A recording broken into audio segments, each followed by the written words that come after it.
প্রথমত এই সুতার স্ট্যান্ড সুতা লাগাতে হয় এবং এই সুতার স্ট্যান্ড থেকে আয়রোতে সুতা ভরতে হয় এবং আয়রো থেকে এটা 1 নম্বর আয়রো, এই আয়রো থেকে এখানে পিএফডিতে যাবে এবং এটা মনিটরে এখানে সেটিং দেওয়া আছে। পিএফডি থেকে এখানে গিপার থেকে আরেক গিপারে নিয়ে যাবে, এক গিপার আরেক গিপারে নিয়ে যাবে এবং রিড আপ ডাউন করবে। এটা হচ্ছে অফ, এখানে মেশিন অফ করা হলো এবং স্টপ হয়ে আছে।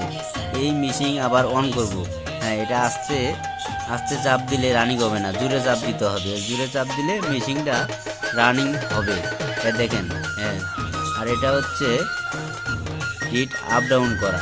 এই যে দেখেন দর্শক, দেখেন কীভাবে রানিং হয়। এটা হচ্ছে টেম্পল, এখানে কাপড়টা টেনে নিচ দিকে নিয়ে আসে এবং প্রেসার রোলারের সাথে এখানে পেঁচানো হয় এবং